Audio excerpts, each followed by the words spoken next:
नमस्कार बच्चों, सुप्रभात। आशा करती हूँ आप अपने घर में सकुशल होंगे। आपका स्कूल की तरफ से आपको कुछ गृह कार्य दिया जा रहा है। मैं आशा करती हूँ कि आप उसको नियमित रूप से कर रहे हैं। आपका लॉकडाउन का समय कैसे व्यतीत हो रहा है? कृपया घर से बाहर नहीं निकलें। घर से बाहर निकले तो मास्क और सैनिटाइज़र साथ में ज़रूर रखें। बार बार हाथों को धोएं। यही हम कर सकते हैं। अब जैसा कि आप सभी जानते हैं, स्कूल कब खुलेंगे ये किसी को पूर्ण रूप से विदित नहीं है, क्योंकि हमारे भारत देश को ऐसी महामारी ने पूरे विश्व को एक ऐसी महामारी ने घेर लिया है जिसका कोई उपाय नहीं है।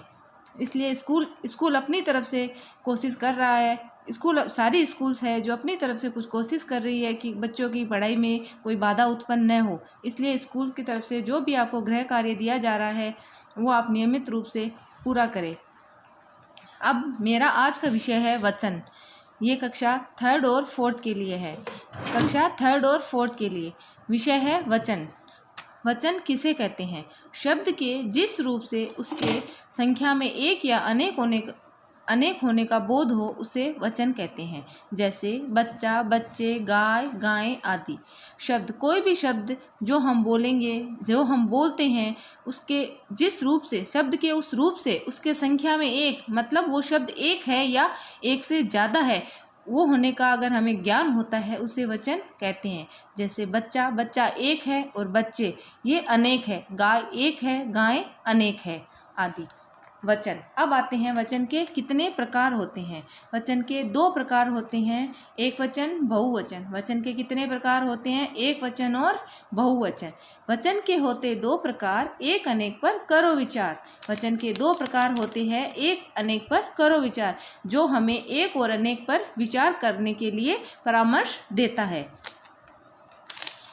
एक वचन। अब आते हैं एक वचन किसे कहते हैं। शब्द के जिस रूप से उसकी एक संख्या का बोध होता है उसे एक वचन कहते हैं। जो कोई भी शब्द हम बोलते हैं उससे हमें उसकी एक संख्या का बोध होता है, उसके एक होने का ज्ञान होता है, उसे एक वचन कहते हैं। जैसे लड़का, तारा, नदी आदि। दूसरा है बहुवचन। बहुवचन किसे कहते हैं? शब्द के जिस रूप से उसकी एक से अधिक संख्या का बोध हो उसे बहुवचन कहते हैं। जो कोई भी शब्द हम बोलते हैं उससे उसकी संख्या में एक या एक से अधिक होने का ज्ञान होता है, उसे बहुवचन कहते हैं। जैसे लड़के, तारे, नदियाँ आदि। जैसे इसमें लड़का एक वचन, लड़के बहुवचन, तारा एक वचन, तारे बहुवचन, नदी एक वचन, नदियाँ बहुवचन।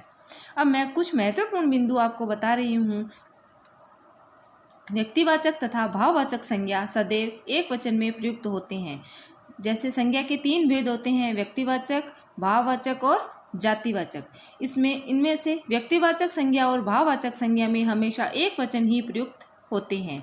और दूसरा है आदर देने के लिए एक वचन के स्थान पर बहुवचन का प्रयोग किया जाता है। हम किसी को आदर देते हैं, किसी का सम्मान करते हैं, उसके लिए हमें हमेशा एक वचन के स्थान पर बहुवचन का प्रयोग किया जाता है। जैसे माताजी, पिताजी, शास्त्री जी आदि।